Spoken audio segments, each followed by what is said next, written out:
ስለዚህ ሐዋርያው ዮሐንስ የእግዚአብሔር ልጅ ስትለው ኢየሱስ ክርስቶስን ማን ነው እያልከው ነው ብላችሁ ብትጠይቁት እያልኩት ያለሁትማ ኢየሱስ ክርስቶስን ከእግዚአብሔር እኩል ነው እያልኩ ያለሁት ብሎ ነው የሚነግራችሁ ማለት ነው። ግን እዛ ጋር ብቻ አንቆም። እንደገና ደግሞ ጌታችን ኢየሱስ ክርስቶስ ብዙ ተአምራት እንዳደረገ ይናገርና ከዛ እርሱ ክርስቶስ የእግዚአብሔር ልጅ እንደሆነ ታምኑ ዘንድ አምናችሁ በስሙ ሕይወት ይሆንላችሁ ዘንድ ይተጽፋል። የእግዚአብሔር ልጅ ነው ከተባለ ምን ማለት ነው? የእግዚአብሔር ልጅ ነው ከተባለ በስሙ ሕይወት ይሆንልናል፣ ደግሞስ አምላክም ነው ማለት ነው። ምክንያቱም በሰው ስም ወይም ደግሞ በፍጡር ስም ሕይወት ስለማይሆን ማለት ነው።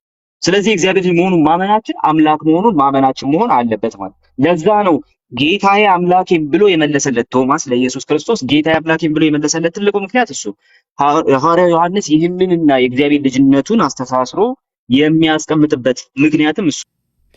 ለዘላለም ልጅ ነበር የሚለውን ቋንቋ ሲጀመር ለምን ተፈለገ? አሁን ተመልከቱ። ስለ ስላሴ ይሰብኩንና በመሰረቱ መጽሐፍ ቅዱስ ስለ ስላሴ አይሰብከንም። ስላሴን የምናምነው እንጂ የምናስተምረውም አልነበረም። አንድም ሐዋርያ አንድም ሶስትም እንደዚህ ብሎ ይጻፈልን የለም። አባቶች ቁጭ ብለው በኒቅያ ጉባኤ ከዛም በኋላ ባሉት ጉባኤዎች በነኬልቄዶንም በዋናው የተገናኙበት ሌላ ጉዳይ ቢሆንም ቁጭ አድርገው ፍሬም ያደረጉበት ምክንያት ብዙ መናፍቃን እየተነሱ የተለያየ ነገር እየዘበራረቁ ሲያስቸግሩ ነው። ቁጭ ብሎ ስለ ስላሴ አሁን በምናምነው አቅጣጫ ፍሬም ያደረጉልን። መጽሐፍ ቅዱስ ላይ ግን በእንደዚህ አይነት ፍሬም አልተቀመጠም። ጀነራሊ ፖርትሬት ተደርጎ የተቀመጠ ነው።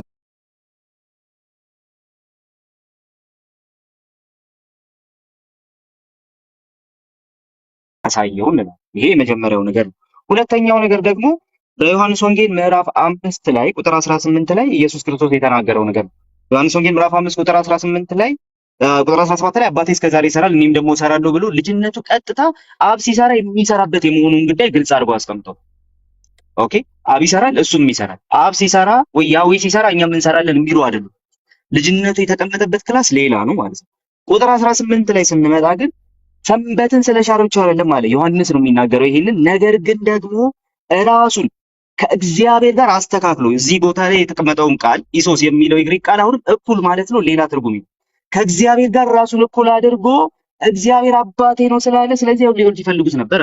እነሱ ስላሰቡ አይደለም። ዮሐንስ ራሱ ነው እየነገረን ያለው እግዚአብሔር አባቴ ነው ያለው ራሱን ከእግዚአብሔር ጋር እኩል አድርጎ ነው ብሎ ነው እዚህ ጋር የሚያስቀምጠው ማለት ነው። አክቹሊ ይሄው ሐዋርያው ዮሐንስ በመልእክቱ ላይ ዮሐንስ መልእክት ምዕራፍ 5 ላይ ሲጨርስም ኢየሱስ ክርስቶስን እውነተኛ አምላክና የዘላለም ሕይወት ብሎ ይናገራል። እውነተኛ አምላክ የሚለው ለኢየሱስ ክርስቶስ እንዳይገባ የሚሆንበት ምን ምክንያት እንደሌለ ዳንኤል ዋላስ ግሪክ ግራመር ቢዮንድ ቤዚክስ በሚለው መጽሐፉ ላይ ያስቀምጣል። የግሪኩን ግራመር አጣቅሶ ማለት ነው። ስለዚህ ሌላውን ትተን ማለት ነው ዮሐንስ ወንጌል ላይና የዮሐንስ መልእክት ላይ ቆመን ኢየሱስ የእግዚአብሔር ልጅ ነው ሲባል ምን ማለት ነው ብለን ብንጠይቅ እሱ አምላክ ነው ማለት ነው፣ እሱ ከእግዚአብሔር እኩል ነው ማለት ነው ብለን ነው የምንመልሰው። ለዛ ነው ዮሐንስ ወንጌል ምዕራፍ 1 ቁጥር 18 ላይ ስንሄድ ኃይልሻ እሱን የተረከው አብን የተረከው ማን ነው ሲባል አብን የተረከው በገዛ ቅፎ ያለ ደግሞስ አንድያ ልጁ የሆነው አምላክ ሞኖጌኒስ ቴዎስ የሆነው እሱ ተረከው የሚለው ማለት ነው። ስለዚህ የእግዚአብሔር ልጅ ነው ሲባል በምንም አይነት ሁኔታ ኃይልሻ እኛ በሆንበት ክላስ የእግዚአብሔር ልጅ በተባልንበት ክላስ በጭራሽ ሊሆን የሚችል አይደለም በዮሐንስ ወንጌል። ለዛ ነው ባርቴርማን how Jesus became God በሚለው መጽሐፉ ላይ ዮሐንስ ወንጌል ላይ ዮሐንስ ኢየሱስ ክርስቶስን ፖርትሬት ሲያደርገው አምላክ እንደሆነ አድርጎ ነው ፖርትሬት ያደረገው። ልጅነቱም እሱን የሚያሳይ ነው የሚልበት ምክንያት እሱ ነው። አስፈላጊ ከሆነ አውጥቼ አስነብባለሁ። ቴንክ ዩ። ያንተን ሐሳብ እስቲ መስማት ፈልግ። አለ ግን ኦኬ ትመጣበታለህ። አንድ ዙር ሰጣለሁ። ኦኬ እኔ አሁን የዚህ ልጅ መጀመሪያ ምን እንዳለ ሰምታችሁ ከሆነ ማጠቃለያው ሐሳቡ እየነገረን ያለው የኢየሱስ ክርስቶስ የእግዚአብሔር ልጅነትና የኛ የእግዚአብሔር ልጆች የመሆን ጉዳይ የተለያየ ነው እያለን ያለው ይሄንን ነው። ስለዚህ ኢየሱስ የእግዚአብሔር ልጅ ነኝ ሲል ስለ መለኮታዊ ባህሪው ነው የሚያወራው። እንደዛ ነው አይደለም ወንድማችን? የእግዚአብሔር ልጅ የሚለው የሚያደርገው መለኮትን የሚያሳይ ነው እያለን ያለው። በጣም አሪፍ። አሁን የኔ ነው እንግዲህ። አሁን አንተ ሚውት አድርግና ትንሽ ትሰማኛለህ። ከዚያ በኋላ ከፈለክ እኔ የማወራውን ነገር አፈር ማብላት ትችላለህ። ኦኬ አሁን ስሙ። ኢየሱስ ክርስቶስ ከአፉ ነው የሰማሁት፣ ከራሱ ከሞት በተነሳ ጊዜ ምን አለ? ወደ አባቴና ወደ አባታችሁ፣ ወደ አምላኬና ወደ አምላካችሁ አርጋለሁ ብለሽ ለወንድሞቼ ንገሪያቸው። ቅደም ተከተሉን አዛብቼው እንደሆነ አላውቅም። ወደ አምላኬና ወደ አምላካችሁ ወደ አባቴና ወደ አባታችሁ ብሏል። ግን ነው። ስለዚህ የኢየሱስ ክርስቶስ አምላክ አምላካችን ነው። የኢየሱስ ክርስቶስ አባት አባታችን ነው።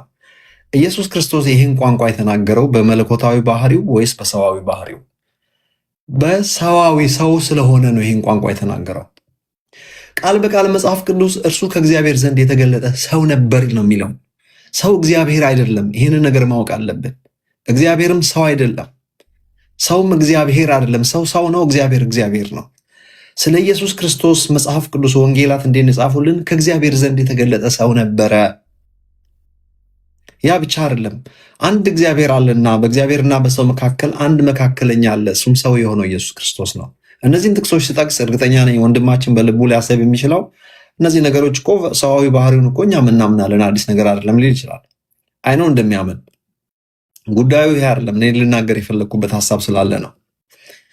ይህ ሰው የሆነው ኢየሱስ ክርስቶስ እግዚአብሔር አብን አባቴ ብሎ ጠርቶታል። አሁን አባቴ ብሎ የጠራው በወንድማችን አባባል አባቴ ያለው አባቴ ብሎ እሱ እንደ እግዚአብሔር ልጅ ራሱን አድሬስ ሲያደርግ የእግዚአብሔር ልጅ የሚለው እግዚአብሔራዊ ባህሪውን የሚያሳይ ነው ካለ ወገኖቼ ቃል በቃል አዳምጡኝ። ዮሐንስ ወንጌል ምዕራፍ 12 ላይ ወደ አባቴ ሄዳለሁ በማለት ደስ ባላችሁ ነበረ፣ ምክንያቱም አብ ከኔ ይበልጣልና ብሎ ነግሮናል። ሲመስለን አባቴ ብሎ ያለው የእግዚአብሔር አባትነት ወይም ደግሞ የእሱን ልጅነት በመለኮታዊ ባህሪ ከሆነ መለኮት እንደማይበላለት እናውቃለን። በምን ሂሳብ ነው አባቴ ከኔ ይበልጣል ብሎ ሊናገር የቻለው? እግዚአብሔር ከእግዚአብሔር ይበልጣል ማለት ነው። እዚህ ጋር ወገኖቼ ልብ ብላችሁ ስሙ። ጌታችን ኢየሱስ ክርስቶስ መሲሐዊ አገልግሎቱ በሰውነቱ ብቻ ነው። መለኮትነቱን አላጣም፣ እግዚአብሔርነቱ የትም አልሄደም። ነገር ግን ያገለገለው ፍጹም ከኃጢአት በስተቀር ወንድሞቹን ሊመስል በተገባው ማንነቱ ነው። ሰው የሆነው ኢየሱስ ክርስቶስ ሰው ስለሆነ ነው ዛፏ ፍሬ ይኑርባት አይኑርባት ያላወቀው። ቴንክ ዩ። ሰው ስለሆነ ነው መምጫዬን አላውቅም ያለው፣ የእውቀት ሊሚቴሽን ያለበት። ቴንክ ዩ። ተባረክ ወንድሜ። ከሞት ከተነሳ በኋላ እንኳን አሁንም አምላኬ ብሎ ይጠራዋል። ዮሐንስ ራእይ ላይ ሄዱና አንብቡ። የአምላኬ ከተማ የአምላኬ ስም ሲል ታገኛላችሁ። እግዚአብሔር እግዚአብሔርን አያመልክም። እግዚአብሔር የእግዚአብሔር አባት አይደለም። ይሄ እኮ በጣም ቁልጭ ያለ ነገር ነው። እንግዲህ ወንድማችንና እንደሱ ያሉ ሰዎች ስለ ኢየሱስ ክርስቶስ የእግዚአብሔር ልጅ የሚለው እግዚአብሔርነቱን ያሳያል የሚሉት የሚጠቅሱት ዋናው ጥቅሳቸው እነዛ አይሁዳውያን የጠቀሱትን የተናገሩትን ቃል ነው። ዮሐንስ ወንጌል ምዕራፍ 10 ላይ እኔና አብ አንድ ነን ሲል ድንጋይ ያነሱበት። ምን አጠፋው ቢላቸው ሰው ስትሆን ራስን እግዚአብሔር አደረግ። ምን በማለቱ? አባቴ በማለቱ። ስለዚህ በአይሁዳውያን አስተሳሰብ ምንድን ነው? እግዚአብሔርን አባቴ ማለት የሚችል ሰው አምላክ ከሆነ ብቻ ነው። ተመልከቱ። እንደዛ ከሆነ ታዲያ እኛም አባታችን ብለን እንጠራዋለን፣ እኛም እግዚአብሔሮች ሆንን ማለት ነው። በተመሳሳይ መልኩ ወደ አባቴና ወደ አባታቸው ኢኩቪቫለንት በሆነ መልኩ ነው ያለው። ለምሳሌ የግሪኩ ይላሉ ብዙ ሰዎች። እኔ አማርኛ ተናጋሪ ነኝ። ግሪክ እንደ ድሮ ግን አልሸወድም። ስተዲ ላይት አለኝ፣ ኮንቨርት አድርጌ ማንበብ እችላለሁ። ለኢየሱስ ክርስቶስ ልጅነት ሂዮስ ብለዋል፣ ለእኛም ሂዮስ ብለዋል። ሂዮስ የሚለው ቋንቋ እውነት ለመናገር ሂዮስ፣ ቴክኖን እና የሚሉ ቋንቋዎች በግሪክ ቋንቋ እኔ ዳኪመንትድ የሆነ እንትን አለኝ። ሌላ ጊዜ መጥቼ በደንብ አብራረዋለሁ። አሁን እዛ ውስጥ ገብቼ እኔ ግሪኩ እንደዚህ ነው እንደዚሁ ለማለት እንደ ግሪክ ቋንቋ ተናጋሪ ራሴ መቁጠር አልችልም። አንዳንድ ጥራዝ ነጠቅ ግን ማውራት እችላለሁ እንደ ማንኛውም ሰው። አሁን ስሙ፣ እዚህ ጋር ወንድማችን ከጠቀሰበት እግዚአብሔርን ያየው ማንም የለም፣ አንድ ልጁ ተረከው በቅፎ ያለው ልጁ። ስለዚህ ምንድን ነው የሚመስለው? ድሮ በሰማይ ቤት እያለ ወደ ምድር ከመምጣቱ በፊት ሰው ከመሆኑ በፊት በእግዚአብሔር እቅፍ የነበረ ልጅ ጊዜው ሲደርስ እግዚአብሔር ልጁን ላከ፣ ልጁን ሰጠ፣ በቅፎ ያለውን ሰጠ። በእንደዚህ ነው የሚተረጉሙት። በስላሴ መካከል መበላለጥ ሊኖር ነው። እንደዚህ ከሆነ አንደኛው በእቅፍ ያለ ሕፃን ከሆነ አንደኛው ታቃፊ ከሆነ ስላሴ እኩል ነው ብለን አፋችንም ሞልተን መናገር አንችልም። አንደኛው የሚታቀፍ ሕፃን ነው። ሕፃን እንኳን ባይሆን ኦኬ፣ በእቅፍ ያለ አንደኛው የሚታቀፍ አንደኛው የታቀፈ ነው። በስላሴ መካከል ፍጹም አንድነት፣ ፍጹም እኩልነት ነው ያለው። መንፈስ የሆኑ ሶስት ማንነቶች አንድ አምላክ ተብሎ የሚጠራ እርሱ ወይም አንተ ብለን የምንጠራ በሶስትነት የሚኖር የማይበላለጡ ሶስት መንፈሶች ነው። ነገር ግን አንተ እንጂ እነሱ የማይባል ስላሴ፣ ሁላችንም እንደዚህ እናምናለን። በስላሴ መካከል አንዱ ታቃፊ አንዱ የሚታቀፍ አድርገን ካየን አንዱ ትንሽ አንዱ ትልቅ ልናደርግ ነው። በመሰረቱ በቅፎ ያለውን ሰጠ የሚለውን ላብራራላችሁ። በደንብ ስሙችን። ወንድሜ ይቅርታ እንዳላስረዝምብህ፣ አንተ ሰዓት ወስደህ እንደፈለክ ረዘም ያለ ሰዓት እሰጥሃለሁ። ታገሰኝ ትንሽ፣ ብዙ አላቆይም። ችግር የለውም፣ ቀጥል። ችግር የለውም፣ እሰጥሃለሁ። ፌር ሆናለሁ። መደምደሚያው አንተ ነው የሚሆነው። በእቅፉ ያለውን ሰጠ የሚለው ብዙ ሰው ይጠቅሷል። ዛሬ ስም ውስጥ ከኔ በእቅፍ ማለት ምን ማለት ነው? ለምሳሌ አላዛር በአብርሃም እቅፍ ነበር ሲል አብርሃም አላዛር የሚባለውን ሰውዬ እንዲህ ታቅፎት ሽሩሩ የሚለው ማለት አይደለም። እቅፍ የሚለው ኤብርሃም ቦሰም የሚለው ቋንቋ በአብርሃም ሱፐርቪዥን፣ በአብርሃም ፕሮቴክሽን፣ በአብርሃም ልክ፣ አብርሃም በታወቀበት እውቅና፣ አብርሃም ባለው ማንነት ልክ በአብርሃም እቅፍ የሆነ ማለት በአብርሃም ህልውና፣ በአብርሃም አክሴፕታንስ ውስጥ መሆን፣ አብርሃም በታወቀበት እውቅና እግዚአብሔር ለዚህ ሰው ምህረት አደረገለት። በእግዚአብሔር እቅፍ የሚለው ቋንቋ እኛም አሁን በእግዚአብሔር እቅፍ ነን። ያ የእግዚአብሔር እቅፍ ውስጥ ያለ ሰው እግዚአብሔር ፕሮቫይድ የሚያደርገው፣ እግዚአብሔር ፕሮቴክት የሚያደርገው፣ እግዚአብሔር ሱፐርቫይዝ የሚያደርገው፣ በእግዚአብሔር ህልውና ውስጥ ያለ ሰው በእግዚአብሔር እቅፍ አለ ይባላል። ኢየሱስ መቼ ነው በእግዚአብሔር እቅፍ የገባው? እንግዲህ እነሱ እንደሚሰብኩን ሰማይ ያለ በእግዚአብሔር እቅፍ ነበርና ከሰማይ ሲሰጥ በእቅፉ ያለውን የሰጠው ነው እያሉን ያለው። ኢየሱስ በእቅፉ ያለውን ሰጠ የሚለው ቋንቋ ኢየሱስ ከተወለደበት ከድንግል ማርያም ስጋ ለባሽ ከሆነበት እስከ ተጠመቅ ነው እስከ ስቅላቱ እስከ መስቀል ድረስ በእግዚአብሔር እቅፍ ነበር። በእግዚአብሔር እቅፍ ማለት አንድ የእግዚአብሔር ልጅ በእግዚአብሔር ህልውና ውስጥ መሆን ማለት ነው። ከዚያ በፊት በእግዚአብሔር እቅፍ አልነበረም። ራሱ እግዚአብሔር ነው። ከአብ የሚተካከል ከስላሴ ሁለተኛው ፐርሰን ነው። መታቀፍም አያስፈልገውም፣ አቃፊም የለውም፣ አያቅፍምም። እሱ ራሱ እግዚአብሔር አምላካችን ነው። የምን መታቀፍ ነው? ዓለማትን የፈጠረው እሱ ነው። ለነ ሙሴ ራሱን የገለጠው እሱ ነው። አብርሃምን ከኡር ከለዳውያን የጠራው እሱ ነው። ጊዜው ሲደርስ ሰው የሆነበት ምክንያት ሰው ብቻ የሚያደርገው ነገር ስለሆነ ነው። በፈቃዱ ሰው የሆነው እግዚአብሔር ቃል እርሱ ኢየሱስ ክርስቶስ ሆኖ የመጣው በእግዚአብሔር እቅፍ የገባው ከድንግል ማርያም ሲወለድ ሰው ነውና እግዚአብሔርን አብን አባቴ ብሎ መጥራት ጀመረ። ሰው ስለሆነ ሰው ነውና የእግዚአብሔር ልጅ ነው። ኃጢአት ያልነካው አንድ ንጹሕ ሰው የእግዚአብሔር ልጅ ይባላል። ስለዚህ ይህ የእግዚአብሔር ልጅ በእግዚአብሔር እቅፍ ነው ያለው። በእግዚአብሔር እቅፍ ማለት እግዚአብሔር የሚጠነቀቅለት በእግዚአብሔር ሱፐርቪዥን ስር ያለ ማለት ነው። ለ33 ዓመት ተኩል በእግዚአብሔር እቅፍ ከኖረ በኋላ እግዚአብሔር ይሄን ልጁን በመስቀል ላይ የአንድን ኃጢአተኛ ሰው እንዲሞት ሰጠ። ከእግዚአብሔር እቅፍ ወጣ ኢየሱስ ለ3 ቀን። ሶስቱ የሕማማት ቀን ኢየሱስ ክርስቶስ በእግዚአብሔር እቅፍ አልነበረም። እንደ አንድ ኃጢአተኛ ተላልፎ የተሰጠ አምላኬ አምላኬ ብሎ ጮሆ የሚመልስበት ያጣበት፣ አምላኬ ለምን ተውከኝ ያለበት ነው። የተተወበት ነው። ስለኛ ነው የመጣው ዓላማ። እኛ አክሰፕታንስ ያገኘነው በሱ መጣል ነው፣ በሱ መሞት ነው። ብላቴናውን ሰጠ የሚለው በመስቀል ላይ የተሰጠው የሶስቱን የሕማማት ቀን ታሪክ ነው የሚያወራው። ኢየሱስ ከእግዚአብሔር አብ እቅፍ የወጣው የሶስቱ ቀናት ውስጥ ነው። መቼ ነው እቅፍ ውስጥ የገባው? ከድንግል ማርያም ሲወለድ ሰው ሲሆን፣ ይህ የተወለደው ከይሁዳ ነገድ የሆነው ጌታችን የዳዊት ልጅ የሆነው የአብርሃም ልጅ የሆነው ሰው የሆነው ኢየሱስ ጻድቁ ኢየሱስ እሱ የእግዚአብሔር ልጅ ነውና በእግዚአብሔር በአባቱ እቅፍ ነው ያለው። በእቅፉ ያለውን ሰጠ የሚለው ቃል ይሄ ነው። ሌላ የአሁኑ ልጅ አልጠቀሰውም። ብዙ ጊዜ ይጠቅሱታል። ዓለማትን በፈጠረበት በልጁ የሚለው ነው። እሱ ዝም ብዬ እሱ ያልጠቀሰውን ባልጠቅስ ደስ ይለኛል። ዓለማት በተፈጠሩበት ጊዜ ልጁ ነው ማለት አይደለም። ስለ ልጁ ክርክር ተነስቶ ነበርና አሁን ስለ ልጁ እያወራ ስለሆነ ነው ልጁ ያለው። ዓለም በተፈጠረበት ጊዜ ልጅ አልነበረም። ይሄ ሌላ ታሪክ ነው። በአጠቃላይ ኢየሱስ ክርስቶስ ሰው ነው። ሰው ስለሆነ የእግዚአብሔር ልጅ ነው። አባቴ ብሎ የጠራው ሰዋዊ ባህሪን የሚያሳየው እንጂ መለኮታዊ ባህሪን አያሳይም። እኔ ኃይሉ ዮሐንስ እግዚአብሔር አብን አባቴ ብዬ ጠራዋለሁ። እሺ የአንተ ልጅነት እኮ ከኢየሱስ ክርስቶስ ልጅነት ይለያል። በምን ይለያል ሲባል አንተ የጸጋ ልጅ ነህ አሉን። የጸጋ ልጅ አይደለሁም፣ የባህሪ ልጅ ነኝ። የባህሪ ልጅ ስለመሆኔ ማረጋገጫ ከእርሱ ተወልዳቸዋል፣ ዘሩ በእናንተ ይኖራል ይላል። የዘር ልጅ ነኝ። ዘር መካፈል የምንችለው በመወለድ ብቻ ነው። መወለድ ሲባል እንዴት ተወለድን የሚለው ነገር እሱ ለብቻ የሚብራራ ነገር ነው። ብዙ ሰው ጠይቄ ምላሽ አላገኘውም።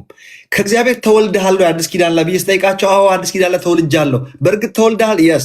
እንዴት ተወለድ? ከሚስት ነው የወለደ? ከማፀን ነው ያወጣ? ሃው እንዴት ነው ልጅ የሆንከው? ከእናት አባታችን የተወለድ ነው፣ በሴክሹዋል ኢንተርኮርስ ነው የተወለድ ነው። እግዚአብሔር ደግሞ በትክክል ወልጃለሁ ብሏል። ስለ መወለዳችን መጽሐፍ ቅዱስ ዳግመኛ የተወለዳችሁት በሕያው በእግዚአብሔር ቃል ከማይጠፋ ዘር ነው ይላል። እንደገና ደግሞ የመለኮታዊ ባህሪ ተካፋይ ስለመሆናችንም ሁለተኛ ጴጥሮስ ምዕራፍ 1 ላይ ቃል በቃል እንደዛ ባይልም የመለኮት ባህሪ ተካፋዮች ስለመሆናችን ይናገራል። ከእርሱ ተወልዳችኋልና ዘሩ በእናንተ ይኖራል የሚለውን ቃል ግን ምንም ላደርገው አልችልም።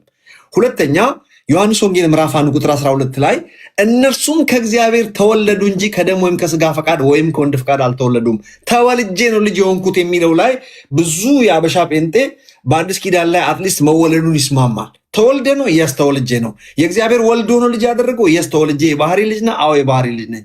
ኦኬ ከእሱ ተወልደሃል፣ ዘሩ በእናንተ ይኖራል። የዘር ልጅ ነህ? አዎ የዘር ልጅ ነኝ ይላሉ። እንዴት ተወለድክ ሲባል መልስ የለም። እንዴት ነው የወለደ? ከሚስት ነው የወለደ? አምጦ ከማህፀን ያወጣ? መልስ እንጅሩ መመለስ አለበት። እንዴት እንደተወለድን መወለዳቸውን ፍርጥም ብሎ ይናገራሉ። እንዴት ተወለድክ ሲባል መልስ የለም። ኦኬ ኢየሱስ የእግዚአብሔር ልጅ ነው፣ እሱ ተወልዶ ነው ልጅ የሆነው ይሏቸዋል። እንዴት ነው ኢየሱስ የተወለደው? ከማህፀን አውጥቶት ነው? አብ ሚስት አግብቶ ወልዶት ነው? እንዴት ነው የባህሪ ልጅ የሆነው? የባህሪ ልጅ የሚባለው የተወለደ ልጅ ነው። ይሄ ሁሉ ምላሽ ማግኘት አለበት። እኔ የሚገባኝ ነገር አለ፣ ጊዜ ካገኘው መልሳለሁ። አሁን ወንድማችን ለእሱ አሳልፌ እሰጣለሁ። ወንድማችን በተጨማሪ እንግዲህ ፌር ለመሆን እንግዳዬ ስለሆነ እሱ ተናግሮ እኔ ተናግሬ ብጨርስ ጥሩ አይደለም። የፈለግከውን መናገር ትችላለህ ወንድማችን፣ ቀጥል። እሺ አይ ቹዝ በጣም እንትን ቢሆን ፕሪፈር በጣም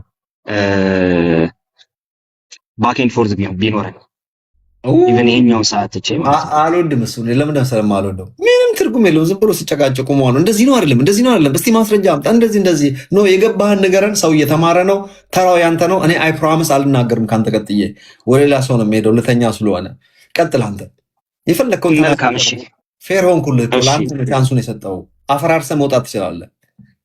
ጥሩ ችግር የለውም። እሺ እንደዛ ከሆነ አንድ ጊዜ ይቅርታ በርታ ጓጓቢ ቴክ ዩር ታይም ዶንት ወሪ። እንዴት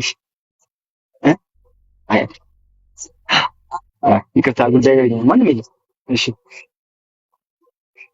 ይቅርታ ተመልሻለሁ።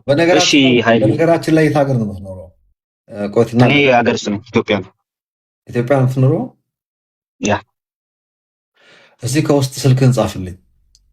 እሺ እጽፍልሃለሁ በደስታ። አሁን ያነሳው ነገር ላይ የተወሰነ ነገር ልበል። የመጀመሪያ ኃይል ሻዬ እንትን ያደረካቸው ሚስ ያደረካቸው ነገሮች አሉ። ግራማቲካል ነገሮችን ሚስ አድርጋል፣ ኮንቴክስቹዋል ነገሮችን ሚስ አድርጋል፣ ሂስቶሪካል ነገሮችን ሚስ አድርጋል። እነዚህ ሶስት ነገሮች ሚስ አድርጋል። እንደዚሁም ደግሞ አራተኛ ኢንተርፕሪተርስ ካንተ የቀደሙ እንዴት ተረዱት መጽሐፉን የሚለውን ነገር ሚስ አድርጋል። ሶ ግን ከዚህ ልጀምር። እቅፍ የሚለውን ነገር አንስተህ እቅፍ የሚለውን ከምን አንጻር እንደምታየው ነግረህናል። በጣም ጥሩ ነገር ነው። ግን እቅፍ የሚለውን ሐሳብ ሲምፕሊ በቤተ ክርስቲያን አረዳድ ውስጥ እቅፍ የሚለው ሐሳብ ራሱ ጥቅም ላይ የዋለው የመጀመሪያው ነገር ከዘላለማዊነት አንጻር ነው የተነሳው ማለት ነው። ኦኬ። ስለዚህ እቅፍ የሚለው ነገር የተነሳው ለምሳሌ ዮሐንስ አፈወርቅን ብትመለከተው በአባቱ እቅፍ ያለ አንድ ልጁ የሆነው አምላክ የሚለውን ሐሳብ የሚተረጉመው እንዴት መሰለ? ይሄ ማለት ኢየሱስ ክርስቶስ ከአባቱ ጋር ወልድ ከአባቱ ጋር ከዘላለም ዘመናት ጀምሮ በማይነጣጠል ኑባሬ ውስጥ ይኖር ነበር ማለት ነው ብሎ ነው ይፈታ። አንድ ሁለተኛ አሁንም እንደገና ይህንን እቅፍ የሚለውን አውግስጢኖስን ብትጠይቀው ጀስት አውግስጢኖስን ማንም ሰው አቮይድ ማድረግ ስለማይችል እኛ መካከል ማለት ነው። አውግስጢኖስን ብትጠይቀው ኢንኮምፕሬንሲቢሊቲ እና ሚስተሪ ነው ብሎ ነው የሚነግርህ። በጭራሽ የኢየሱስ ክርስቶስን የወልድን ባህሪ ወይም ደግሞ የወልድን ምንነት በምንም አይነት መልኩ ሶሪ ኢንተራፕት ላድርግህና የነ አውግስቲንንም የነ እግዚአብሔር ሰዎችን እነዚህ ታላላቅ ጥንታዊ አባቶቻችንን ያሉትን በሙሉ ትቀበላለህ እንዴ? አሁን አውግስቲን ያለውን በሙሉ ታምናለህ? እኔ አውግስቲን የምወስደዋለም አልወስደዋለ። ለምሳሌ ከመጽሐፍ ቅዱስ አንጻር መዘኘ ነው የምቀበለው። ምንድነው የምትወስደው ብትለኝ አሁን ልነግርህ እችላለሁ። የአውግስቲን አስተምህሮ አሁን ለምሳሌ መንፈስ ቅዱስ ከአብና ከወልድ ይሰርጻል ብሎ ነው የሚያምነው። እኔ እንደዛ አላምንም። ከአብ ይሰርጻል የሚለውን የኦርቶዶክሳውያን አስተሳሰብ ነው የማምነው። የካቶሊኮች ከሱ ወስደው የእሱን እስከዛሬ አሁን እያንዳንዱ ስኮላር ብጠይቀኝ እነ ቱርቱሊያን ብትሉ ታላላቅ ሰዎች እነ ጀሮም ታላላቅ ሰዎች እነ ቄርሎስ እና አትናቴዎስ የሚያምኑትን ቤዚክ ነገራቸውን ነው እንጂ የምንወስደው ሁሉ ነገራቸው። አሁን ለምሳሌ ኦሬገን ችግር የለውም እንትን አድርጋለሁ ማያገኝ ሰው የለም ብሏል። ሰይጣን እንኳን ችግር የለውም እሱም ከመጽሐፍ ቅዱስ ጋር ኮንሳይድ እንደሚያደርግ አድርጌ ስለሆነ የምወስደው አያሳስብም። ግን እንዳልከው እንደ እግዚአብሔር ሰው እንደ መሰረቶቻችን እንደመሆናቸው እንደ ቸርች ፋዘርስ እንደመሆናቸው ጥያቄ የለውም፣ እቀበላለሁ። አውግስቲንን በጣም ነው የምወደው። ሁለት መጽሐፉን አውቃለሁ። ጎሄድ ኦኬ እሺ። ስለዚህ ስለ አውግስቲኖስ ስናወራ እሱ ደግሞ ሲያነሳ ኢንኮምፕሬንሲብል ስለመሆኑ ነው፣ ወይም ደግሞ የአባቱን የማይመረመር ባህሪ ገንዘብ አድርጎ ስለመኖሩ ነው የሚናገረው ብለው ያስቀምጧል።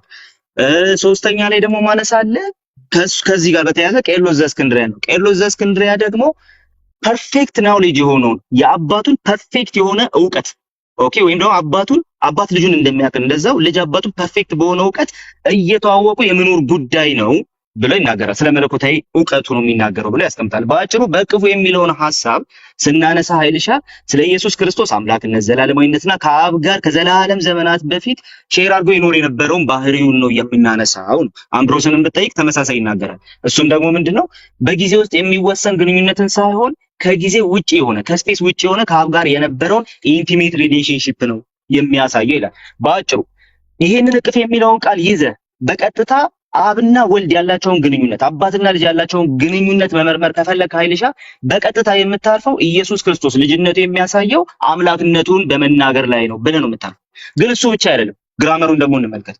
ግራመሩ ሆን ኢስቶን ኮርፖን ቱ ፓትሮስ ኦኬ፣ በአባቱ እቅፍ ያለው ልጁ የሚለው ይሄ። ይህንን ክፍል ሆን የሚለውን ቃል ስትመለከተው ፓርቲሲፕል ምን ማለት መሰለ? ኢየሱስ ክርስቶስ በአባቱ እቅፍ ነበረ ማለት ያለፈ ጉዳይ አይደለም።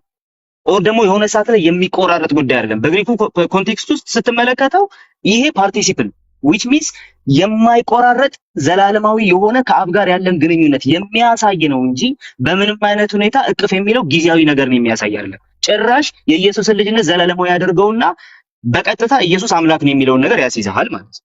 ስለዚህ የግሪኩን ቴክስት ካየ ጭራሽ ሌላ እንትን ውስጥ ነው የሚከተው ማለት ነው። ኦኬ፣ በአባቱ እቅፍ ያለ የሚለው ሐሳብ በቀጥታ ኦሬዲ በፓርቲሲፕል ውስጥ የሚቀመጥ ስለሆነ ማለት ነው። ስለዚህ ይሄንን ካልኩኝ እቅፍ የሚለው ሐሳብ ቀጥታ ኢየሱስ ክርስቶስ ልጅ ነው ስንል አምላክ መሆኑን የሚያሳይ። ስለዚህ ይሄንን ካልኩኝ በኋላ ቁጥር 14 ቁጥር 18 ላይ ያለውን ነገር መልሼ ልድገምልህ። አንድ ልጁ ብቻ አይደለም የሚለው አንድ ልጁ የሆነው አምላክ ነው የሚለው። ኦኬ፣ አንድ ልጁ የሆነው አምላክ ነው የሚለው። ሞኖጌኔስ ቴዎስ ባይኖር ሞኖጌኔስ የሚለውን ቃል ብቻ ይዘን እኛ አንድ ልጅ ተብለን ወይም ደግሞ አንድያ ሞኖጌኔስ ተብለን ሞኖና ጌናው የሚሉ ለቃላት የፈጠሩት ነው፣ ጥምረት የፈጠሩት ነው። which means ኢየሱስ ክርስቶስ ይሄንን በ2020 ዓመተ ምህረት ዊንግ ሩደም አሻሽሎ የሰራውን የሲስተማቲክ ቴዎሎጂ መጽሐፉን ብትመለከተው በቀጥታ ይሄንን አብሮ ይነግራል ማለት ነው። አንድያ ልጅ የሚለው ሞኖጌኔስ የሚለው ሐሳብ ኢየሱስ ክርስቶስ የእግዚአብሔር ዘላለማዊ ልጅ መሆኑን የሚያሳይ ነው፣ ማለትም አምላክ መሆኑን የሚያሳይ ነው ብሎ ነው የሚፈተው። ሞኖጌኔስ የሚለውን ቃል ይዘ የኢየሱስን ልጅነት ከኛ ጋር እኩል ልታደርገው አትችልም ነው። በሌላ አባባል ልታደርገው አትችልም። ኢቭን አጠገባችን ያለ ዊንግ ሩደም ራሱ እንትን ያደርገዋል፣ ይቃወማል ማለት ነው እንትን ልታደርገው ራሱ። ስለዚህ ሞኖጌኔስ የሚለው ቃል ብቸኛ ዩኒክ ምናምን ማለት ብቻ አይደለም። ታዲያ ምን ማለት ነው? ሞኖጌኔስ የሚለው ቃል በቀጥታ ኢየሱስ ክርስቶስ የአብ ባህሪ ያለው ከአብ ጋር አንድ ባህሪ የሆነ ልጁ ነው ማለት ነው። ስለዚህ እነዚህን ቃላት ይዘህ ነው እንትን የምታደርገው። ጭራሽ ቴዎስ የሚለው ሲገባ ኢየሱስ አምላክ ነው ማለት ነው ብለን እንትን እናደርጋለን ማለት። ቅድም ያነሳው ነገር አለ፣ ሰው ስለሆነ አላውቅም ብለዋል ብለን ያነሳው ነገር። እነዚህ አሁን እንትን ቢሆኑ ኖሮ ጀስት ባክ ኤንድ ፎርዝ ቢሆኑ ኖሮ ጥሩ እንሄድባቸው ነበር። ሰው ስለሆነ አላውቅም ብለዋል። ስለዚህ እንደ ሰውነቱ ያውቅም ብለህ የምትጀምር ከሆነ ኃይልሻ በቤተ ክርስቲያን ታሪክ ውስጥ አግኒዮቴ የተባለ ኑፋቄ አለ። ያ ኑፋቄ ብቻ ነው ይሄንን የሚለው ሰው ስለሆነ አያውቅም የሚለው ያ ኑፋቄ ብቻ ነው። በታሪክ ውስጥ ይሄን ጥቅስ በዚህ መልኩ የፈታ አግኒዮቴ የሚባል በሂስትሪ ውስጥ የሚታወቅ ኑፋቄ ብቻ ነው እንጂ በምንም መልኩ በክርስትና ውስጥ በዚህ መልኩ ተፈቶ አያውቅም። ኢየሱስ ክርስቶስ ዕውቀት አልባ መሆኑን የሚያሳይ አይደለም፣ ወይም ደግሞ ሰው እንደመሆኑ አለማወቁን የሚያሳይ አይደለም። ከአብ ጋር አንድ ባህሪ ከመሆኑ የተነሳ የአብ የሆነው ሁሉ የኔ ነው ከማለቱ የተነሳ አብን ደግሞ እሱ እንደሚያገኝ እኔ ማውቀዋለሁ ብሎ ከመናገሩ የተነሳ ጌታችን ኢየሱስ ክርስቶስ በምንም አይነት ሁኔታ አያውቅም የዛን ቀን ማለት አንችልም። ነገር ግን አልነገራቸው። እሱ ብቻ አይደለም። የግሪኩን ኮንስትራክሽን ስንመለከተው ልክ ባስልዮስ ዘቂሳርያ እንደሚያነሳው የግሪኩን ኮንስትራክሽን ስንመለከተው ደግሞ ማለት ነው። እሱም ደግሞ ምንድነው ከአብ ባያውቅ ኖሮ ወልድን ባላወቀ ነበር ማለት ነው ተብሎ ነው የሚቀመጠው። ስለዚህ የዚህ ኢንተርፕሪቴሽን ሰው በመሆኑ ምክንያት አያውቅም የሚል ከሆነ አንተ ጋር ያለው አግኔቶ የሚባል ኑፋቄ ውስጥ ነው እንጂ የሚከተው በምንም መልኩ ቤተክርስቲያን በዚህ መልኩ ስትተረጉም አልኖረችም። የግሪኩን ግራመር እሱን የሚያሳይ አይደለም እላለሁ። የመካከለኝነት ጉዳይን አንስታል። የመካከለኝነት ጉዳይን ስታነሳ ኢየሱስ ክርስቶስ ሰው ነው የሚለው ለኛ ምንም ችግር የለብንም። ሰው ግን ደግሞ መካከለኛ የሚለውን ቃል አሁንም ስትፈታ በእኛና በእግዚአብሔር መካከል ያለ መካከለኛ የተባለው ለምንድን ነው እንደዛ የተባለው? ከምልጃው ጋር በተያያዘ እነ ጎርጎርዮስ ዘንዚናዙ ይህንን ቃል ፈተውታል። መካከለኛ የተባለበት ምክንያት አይልሽም። መካከለኛ የተባለበት ምክንያት ጌታችን ኢየሱስ ክርስቶስ ሰውም አምላክም ስለሆነ፣ ሰው ብቻ ቢሆን መካከለኛ ባልሆነ ነበር። አምላክ ብቻ ቢሆን መካከለኛ ባልሆነ ነበር። ኢየሱስ ስለ ድህነታችን የእኛን ባህሪ ገንዘቡ አድርጎ ስለመጣ አምላክም ሰውም ስለሆነ ነው መካከለኛችን የተባለው እንጂ ከሁለት አንዱን ባህሪ ቢያጎድል ኖሮ መካከለኛ ባልተባለ ነበር። ይሄ የነ ጎርጎርዮስ ዘንዚናዙም ትርጓሜ፣ በቤተክርስቲያን ታሪክ ውስጥም ትርጓሜው ይሄ ነው ማለት ነው። ከዚህ ባለፈ ግን ስለ ልጅነት አንስተ እኛም ልጆች ነን ኢየሱስም ልጅ ነው የሚለውን ሐሳብ ለዮሐንስ ብትነግረው አልቀበልም ይላል። ለምን መሰል? የእግዚአብሔር ልጆች የሆኑ ዘንድ ስልጣን ሰጣቸው የሚለውን ሐሳብ ይዘህ ከዛ በኋላ እነሱ ከእግዚአብሔር መንፈስ ነው የተወለዱት ከስጋና ደም አልተወለዱም የሚል ሐሳብ አምጥተሃል። ነገር ግን ይህንኑ ቃል ብትመለከተው ስልጣን ሰጣቸው ተብሎ ልጅነቱን ሲያሳይ ምን ብሎ መሰለ ያስቀመጠው? ቀጥታ ግሪኩን ላንብብልህ። ሆሶይዴ ላቦናውቶን ኤዶኬናውቶይስ ኤክሱሲያን ቴክናቴው ጌኔስታይ ብሎ ነው ያስቀመጠው። ቴክናቴው ተብለን እንጂ የተቀመጥነው በቀጥታ የእግዚአብሔር ልጅ ብሎ ዮሐንስ ለኢየሱስ እንደሚያስቀምጠው አለ። ለዛ ነው ዮሐንስ ሂዮስ የሚለውን ቃል ብቸኛ የተጠቀመው ለኢየሱስ ክርስቶስ ነው የሚባለው። ከእግዚአብሔር ጋር ባለ ግንኙነት ልጅ ያለው ወይ ደግሞ ሂዮስ ብሎ የጠራው ኢየሱስን ብቻ ነው። እሱም ከሞኖጌኔስ ጋርና ከቴዎስ ጋር እያገናኘ ነው።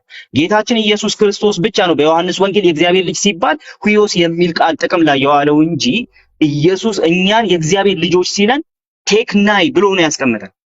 which means ምን ማለት መሰለ? ጌታችን ኢየሱስ ክርስቶስ ልጅ በተባለበት ሴንስ ዮሐንስ ወንጌል ላይ እኛ ልጅ አልተባለ።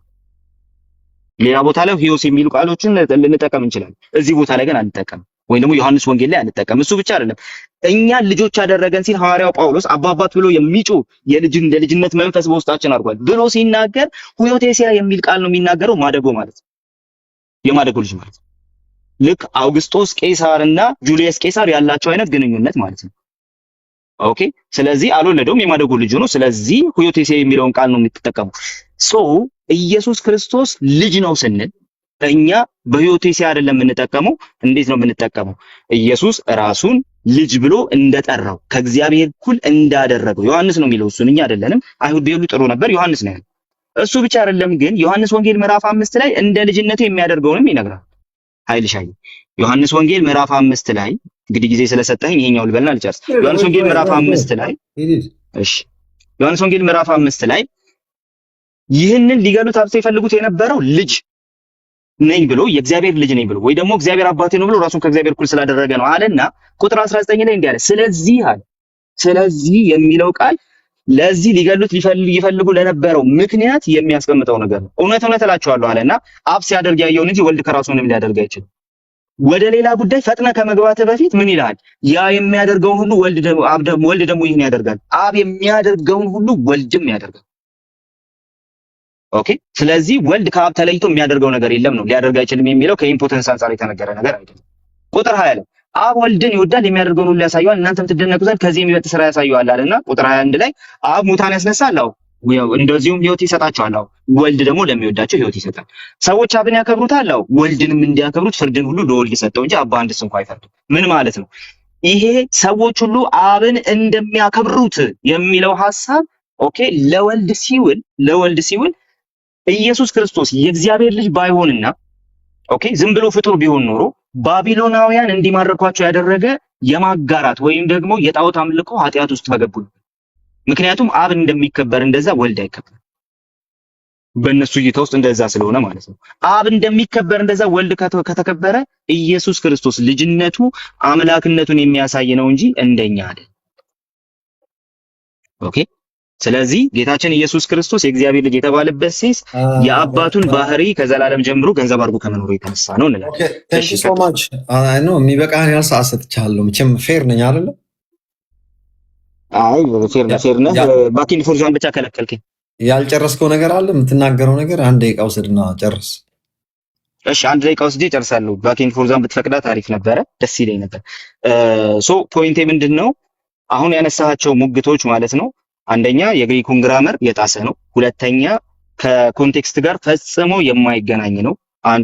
አንዱ ኮንቴክስት ከሌላው ጋር ካልተጋጨ በስተቀር በምን መልኩ ኮንቴክስት ጠብቀ ፈታ ያን ማድረግ አትችልም። ሶስተኛ ነገር ደግሞ ሰው ስለሆነ አላቅም ብላል ያልከው ብቻውን አግኒዮቴ የተባለ ኑፋቄ ነው። አራተኛ እቅፍ የሚለውን በማየው መንገድ ፈተዋል። እነዚህ ነገሮች በሙሉ ኦሬዲ ወደ ትክክለኛው መንገድ ቢመለሱ ኢየሱስ የእግዚአብሔር ልጅ መሆኑ በቀጥታ አምላክነትን የሚያሳይ ነው ወደሚል ሐሳብ ይወስዱናል ነው። ቴንክ ዩ። በጣም አሪፍ። እንግዲህ እዚህ ጋር የመጨረሻ ተናጋሪ የምትሆነው አንተ ነህ ብዬ ቃል ስለገባው ሌላ ተጨማሪ እዚህ ጋር ብዙ ማውራት አልችልም። ጥቂት ነገር ብቻ ተናግሬ ልጨርስ። ወንድማችን ቴንኪ ሶማች እንግዲህ አሁን መጥተህ ያው ተናግረዋል። እያለ ያለውን በአጭር ቋንቋ ለማስቀመጥ ኢየሱስ ክርስቶስ የእግዚአብሔር ልጅ በሆነበት አይነት መልኩ እኛ የእግዚአብሔር ልጆች አይደለንም ነው እያለ ያለው። ሁለተኛ ነገር ደግሞ የእግዚአብሔር ልጅ የሚለው ስያሜ መለኮትነቱን የሚያሳይ ነው ለሚለው ለዚህ ሁለቱ ድጋፍ ነው የጠቀሰውን ጥቅስሉ የጠቀሰልን። በዚህ ላይ ግሪኩን ብዙ አይ ቲንክ ግሪክ ትንሽ ወንድማችን ግሪክ ሀገር ኖሮ ይሁን አላቅም፣ የግሪክ አንዳንድ ማንበብ እንደሚችል እያየሁ ነው። እኔ ግሪክ ቋንቋ ተናጋሪ አይደለሁም። ሃውኤቨር ግሪክን ኮንቨርት አድርጌ ማንበብ ስለምችል አንድ ነገር እዚህ ኮሬክት ላደርግ የምፈልገው ነገር በውስጥ ከላክልኝ ዳኪመንት አድርጌ ያስቀመጥኩት ነገር ስላለ እልክልሃለሁ፣ እሱን ታነባለህ። ሂዮስ የሚለው ለኢየሱስ ክርስቶስ ብቻ አልተጠቀሰም፣ ለእኛም ተጠቅሶልናል። 4-5 ጥቅስ አድርጌ አንድ ላይ እያይዤ ስለምልክልህ በነገሩ በግሪክ እንደዚህ ይላል በአማርኛ እንደዚህ ይላል የሚለውን ብዙም አልፈልገውም። ለምን እኔ ግሪክ ቋንቋ ተናጋሪ አይደለሁም። ግሪክን አንዳንድ የምፈልገውን ጥቅስ እየገባው ኮንቨርት እያደረግኩ ነው የማነበው። እንደ ድሮ ማንም አሸውደኝም። ለምን ሲሪየስ ነገር ሲመጣ ስልኬ ላይ ስተዲ ላይት ገብቼ ኮንቨርት አድርገዋለሁ። ስለዚህ መዋሸት አይቻልም ማለት ነው። ድሮ ቢሆን ብዙ ጊዜ ሰዎች ይመጡና በግሪክ እኮ በሂብሩ እንደዚህ ነው የሚለው ሲሉን፣ እኛ የሂብሩ ቋንቋ ተናጋሪ አይደለንም፣ አማርኛ ተናጋሪዎች ነን። ከዛ ቢያልፍ እንግሊሽ ነው የምናነባው። ስለዚህ ብዙ ጊዜ ዝም እንላለን ማለት ነው። አሁን እንደ ድሮ አይደለም። ስለዚህ ለኢየሱስ ክርስቶስ ምን እንደሚል ለእኛ ምን እንደሚለን እንዴት ለያይቶ ያወራል ወይስ አንድ አይነት ነው የሚያወራው? አሁን አንተ ቅድም ለኢየሱስ እንደዚህ ነው የሚለው ለእኛ እንደዚህ ነው የሚለው የሚለውን ቃል ሂዮስ የሚለው በተለይ ለኢየሱስ ክርስቶስ ብቻ እንደሆነ ነግረናል። እኔ ደግሞ ለእኛም ጨመር ሂዮስ ብሎ እንደሚጠራን አንድ ጥቅስ ሳይሆን 4-5 ጥቅሶች አያዤ አይ ፕሮሚስ በውስጥ ልክልሃለሁ። በተረፈ ግን ኢየሱስ ክርስቶስ እንግዲህ አባቴ ከኔ ይበልጣል የሚለውን እሷን ታብራራልኛል ብዬ ጠብቄ ነበረ። ሲጀመር ኢየሱስ ክርስቶስ ረስቼ ነው የእግዚአብሔር ልጅ አልነበረም። 30 ሰከንድ ትሰጠኛለህ? ጓይድ እሺ፣ እሷን አብራራልን እስኪ አባቴ ከኔ ይበልጣል የሚለው በለው። በጣም በደስታ ላብራራ እየጠበኩት የነበርኩትን ጥቅስ እንትን አደረኩት። ዘለልካት ጠብቄ ነበር። ረስቼ ነው እዚህ ጋር አልጻፍኩም ሲል በልጅነቱ አቅጣጫ ነው አባቴ ያለው። አባትና ልጅ ነው እያወራ ያለው። አባቴ ከኔ ይበልጣል ብሏል። እንዲህ በስላሴ መካከል መበላለጥ የለም፣ በአምላክ መካከል መበላለጥ የለም። እንዲህ ሊበልጦ ቻለ? እንግዲህ በእግዚአብሔርነቱ ነው። የእግዚአብሔር ልጅ አባቴ ካለ ስለ ልጅነት ነው የሚያወራው። እንደ እግዚአብሔር ልጅ እንግዲህ እግዚአብሔር ልጅ የሚለው መለኮትን ነው የሚያሳየው ብለህኛል። መለኮት ከመለኮት ሊበልጥ ነው እዚህ ጋር ምንድን ነው ይሄ ነገር? እስቲ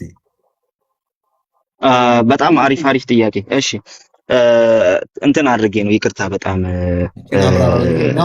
ደህና ደር። መልካም። እሺ ችግር የለው።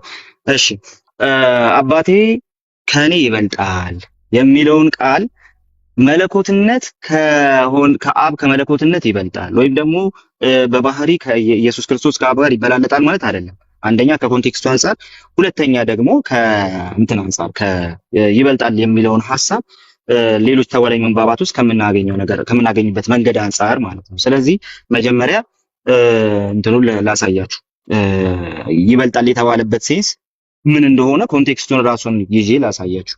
እሺ ለምሳሌ ዮሐንስ ወንጌል ላይ ይህን ሲባል ምዕራፍ 10 ቁጥር 28 ላይ ይሄ ሲባል ከላይ ከ27 ጀምሬ ላሳያችሁ። ሰላምን እተውላችኋለሁ፣ ሰላሜን እሰጣችኋለሁ። እኔ የምሰጣችሁ ሰላም ዓለም እንደሚሰጥ አይደለም። ልባችሁ አይታወክ አይፍራ ይልና እኔ ሄዳለሁ ወደ እናንተ እመጣለሁ እንዳልኳችሁ ሰማችሁ። ከዛስ የምትወዱኝስ ብትሆኑ ከእኔ አብ ይበልጣልና ወደ አብ በመሄዴ ደስ ባላችሁ ነበረ እያለ ይናገራል። በዚህ ክፍል ላይ የባህሪ መበላለጥን የሚያሳይ አይደል። ምክንያቱም የመሄድ ጉዳይ ወይም ደግሞ ከነሱ የመለየት ጉዳይ እየተነሳ የተወራ ነገር ነው። አብ ያለበት ወር ደግሞ አብ አለበት የተባለው ስቴት ምንድነው ሲባል ኢንሰፈረብል ስቴት ነው። ከዚህ አንጻር የተነገረ ነገር ኦኬ ኢንሰፈረብል የሆነ ስቴት ነው። አብን ደርሶበት ሊያሰቃየው የሚችል ማንም ሰው አብን ደርሶበት ሊያሳድደው የሚችል ማንም የለም። ጌታችን ኢየሱስ ክርስቶስ በዚህ ክፍል ላይ እየተናገረ ያለው ከባህሪ መበላለጥ አንጻር ሳይሆን ከመሄድ አንጻር ወደ አባቴ እሄዳለሁ። ስለዚህ አብ ከሱ ይበልጣልና ወደ አባቱ በመሄዱ ምክንያት እነሱ የሚያገኙት ጥቅም ምንድነው? ለምንድነው ደስ የሚላችሁ? ለምንድነው ደስ የሚላችሁ? ምክንያቱም ግን በደንብ አድርጎ ከላይ ጀምሮ ነግሯቸዋል። አብ በስሜ የሚልከው መንፈስ ቅዱስ ብሎ ማለት ነው። ጌታ ኢየሱስ ክርስቶስ ከዚህ ሰፈረብል ከሆነ ሊያሳድዱት ከሚችሉት ሊገሉት ከሚችሉበት ስታተስ ኦኬ ከፍ ካለ መንፈስ ቅዱስ ይመጣል። ያ ማለት ደግሞ ለሐዋርያቱ የማይናወጥ ተስፋ።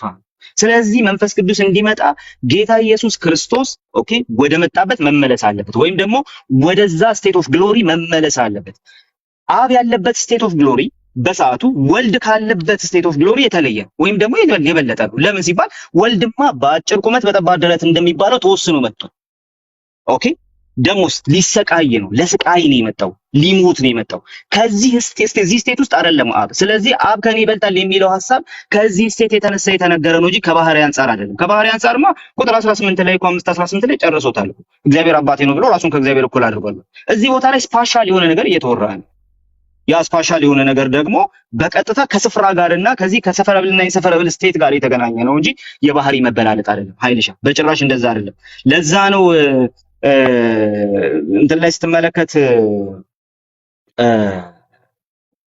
አንደኛ ቆሮንቶስ ምዕራፍ 14 ላይ ስትመለከት ትንቢትን ልትናገሩ ከዚህ ልቆ ወዳለሁ አለና ማህበሩ ይናገር ዘንድ አለ። ንግግሩ ባይተረጎም በልሳኖች የሚናገር ትንቢትን ከሚናገር ይበልጣል አለ። በልሳን የሚናገር ሰውዬና ትንቢት የሚናገር ሰውዬ ኃይልሻ በባህሪ አይበላለጥ፣ በባህሪ አይበላለጥ። which means ሰውየው ልሳን ተናጋሪውም ሰው ነው፣ ትንቢት ተናጋሪውም ሰው ነው። የባህሪ መበላለጥ አይደለም። ታዲያ ምንድነው ሲባል ለቤተ ክርስቲያን የሚሰጠው ጥቅም ነው እየተበላለጠ ያለው እንጂ በምንም መልኩ የባህሪ መበላለጥ አይደለም። ይበልጣል በተባለበት ስፍራ ሁሉ ምን አይደለም ማለት የባህሪ መበላለጥ አይመጣም ማለት። ስለዚህ እዚህ ቦታ ላይ አንድ ነገር አይደል ነው አስተውለህ እንደሆነ አላውቅም። ቅድም የእግዚአብሔር ልጅ ማለት ከእግዚአብሔር ጋር እኩል መሆን ማለት ነው አይሁዳውያን መስክሯል ስትለኝ ነበር። አንድ ላይ አድርገህ አይሁዳውያን አለ ዮሐንስ ነው ያልኩት። እዚህ ጋር ይሄኛውም አይፍረስብህ። አንድ ላይ አድርገህ ንገረኝ። እንግዲህ የእግዚአብሔር ልጅ የሚለው ቋንቋ ስለ መለኮት የሚያወራ ከሆነ ብዙ ጊዜ የሚሉን እንግዲህ አንተም እንደዛው ምትል ይመስለኛል። የሰው ልጅ ሲል ስለ ሰዋዊ ባህሪው ሲያወራ የእግዚአብሔር ልጅ የሚለው ቋንቋ ስለ መለኮትነቱ ነው የሚያሳየው የሚል ነው ብዙ ጊዜ የሚነገረን። ለእኔ የእግዚአብሔር ልጅ ማለትም ሰው ነው፣ የሰው ልጅ የሚለውም ሰው ነው። የሰው ልጅ ሲል ሂማኒቲ ጫማ ውስጥ አድርጎ ነው ራሱን ያወራው። የእግዚአብሔር ልጅ ሲል ኢየሱስ የእግዚአብሔር ልጅ ነው። የእግዚአብሔር ልጅ ማለት አንድ ኃጢአት ያልነካው ንጹሕ ሰው የእግዚአብሔር ልጅ ይባላል። የእግዚአብሔር ልጅ ማለት የእግዚአብሔር መለኮታዊ ባህሪ ያለው ኃጢአት ያልነካው። ለእኔ እንደዚህ ነው። አንተ ቅድም ስትነግረን አይሁዳውያን የእግዚአብሔር ልጅ ነኝ ማለቱ ከእግዚአብሔር አብ መተካከል እንደሆነ ይህንን ነገር መስክረዋል ብለህ አንተም ምስክርነታቸውን አምነህ ተቀብለን እየነገርከኝ አለው። እዚህ ጋር ለምን ለመቀየር ፈለግ? እሺ ኃይልሻ፣ በመጀመሪያ የአይሁዳውያን አይደለም ምስክርነት የተቀበልኩት ቀጥታ የሐዋርያው ዮሐንስ ነው። አንድ ሁለተኛ፣ ምክንያቱም እዛ ቦታ ላይ አይሁዳውያን አይደሉም ያሉት ሐዋርያው ዮሐንስ ነው ያሉት እንጂ አይሁዳውያን በጭራሽ አይደሉም። ዮሐንስ 5 ላይ ማለት ነው። እሱ ብቻ አይደለም ልጅነቱ ምን ስታተስ ላይ ነው የሚቀመጠው የሚለውን ሐሳብ ሄደን አይተነዋል። እንትን ጋር ዮሐንስ ወንጌል ምዕራፍ 1 ቁጥር 18 ላይ ግሪኩ ላይ ሄደን አይተነዋል። እንደዚሁም ከሌሎች ተጓዳኝ መንባባት አንጻር ግሪኩ ምን ነበር የሚለው ምን ነበር የሚለው አልከኝ? እኔ በግሪክ ነው እሱ ነው ሞኖጌኔስቲስ ነው እሱ ነው ለምለ ዮሐንስ ወንጌል ምዕራፍ 1 ቁጥር 12 ምን ነበር የሚለው አልከኝ? ቅድም አምላክ ነው ስለኛ ነው 12 ላይ እኮ ስለ ኢየሱስ አይደለም ስለኛ ነው። ምን ላይ ነበር ከእግዚአብሔር ዘንድ የተገለጠ አምላክ ነው ይላል ያልከኝ? የቱ ጋር ነው? ዮሐንስ ወንጌል ምዕራፍ 1 ቁጥር 14 18 አምላክ ነው የሚለው እዛ ቦታ ላይ አምላክ የሚለው ሞኖጌኔስቲስ አረ ላሳይ በደስታ ቆይ ነው እኮ አሁን ቼክ ማይሰልፍ ዶንት ወሪ። እሺ እንደዛ ከሆነ ሞኖጌኔስቲስ ነው የሚለው ቁጥር 18 ላይ ቆይ አንዴ እንደዚህ ይላል ይኸውልህ ቴዎን ኡዴስ ዮራኬን ፖፖቴ ሞኖጌኔስቲስ ሆኦን ኢስቶን ኮልፖን ቱ ፓትሮስ ኤኪኖስ ኤክሴጌሳቶ። ስለዚህ እዚህ ቦታ ላይ የሚናገረው ምንድነው? በቅፉ ያለ ከማለቱ በፊት ሞኖጌኔስቲስ ሆኦን ኢስቶን ኮልፖናል። ስለዚህ አንድያ ልጅ የሆነው አምላክ እሱም በቅፉ ያለ እያለ እየተናገረ ነው። ምንም የሚያከራክር ነገር አለ ሞኖጌኔስቲስ ነው የሚለው። አዎ ቼክ እሱን ቼክ አደርጋለሁ ዶንት ወሪ። እሺ ቴንክ ዩ ሶ ማች። እሱን ቼክ ታደርገዋለህ። በግሪክ አምጥተው ግን የአማርኛውን እንዳለ ነው የምቀበለው። የእንግሊዝኛውም ያንኑ ነው የሚለው።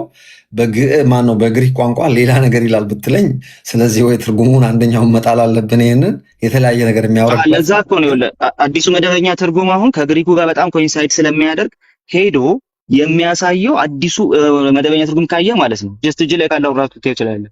አንድያ ልጁ የሆነው አምላክ ብሎ ነው የሚያስቀምጠው። ለምን መሰለ? የግሪኩ ቴክስት ታማኝ የሆኑ ማኑስክሪፕቶች እሱን ነው የሚያሳዩት። ለዛ ነው እንደዛ ነው። ለማንኛውም ግን እስከምታየው ድረስ እሱን ልቀጥል። ቶሎ ጨርስልኝ። ስለዚህ ዮሐንስ ወንጌል አብ ከኔ ይበልጣል የሚለው ሐሳብ በቀጥታ እዚህ ቦታ ላይ የተነገረው ከባህሪ መበላለጥ አንጻር አይደለም። ይበልጣል የሚል ስላየን ብቻ በባህሪ ይበላለጣሉ ማለት አይደለም። ሙሉ አውዱን መመልከት አለብን።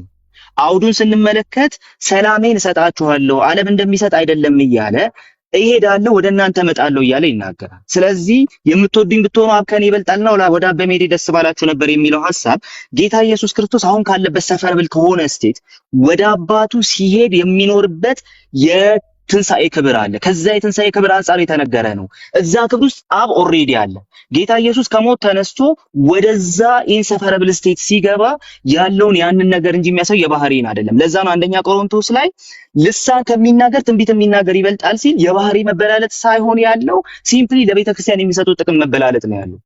እሺ፣ ስለዚህ ይበልጣል የሚለውን ሐሳብ ብቻ ይዘን የባህሪ መበላለጥን ልንሰራ አንችልም። ይሄ ቦታ ስፔሻል የሆነ ነገር ነው የሚያሳየው እንጂ ናቹራል የሆነ መበላለጥ አይደለም ነው። ቴንክ ዩ ሶ ማች። በጣም ነው የማመሰግነው። አሁን መሄድ ትችላላችሁ ሁለታችሁም። እኔም የሆነች ነገር ብዬ ልውጣ። ጉዳዩ እንግዲህ የተነሳንበትን ሐሳብ ጨርሰናል ወገኖቼ።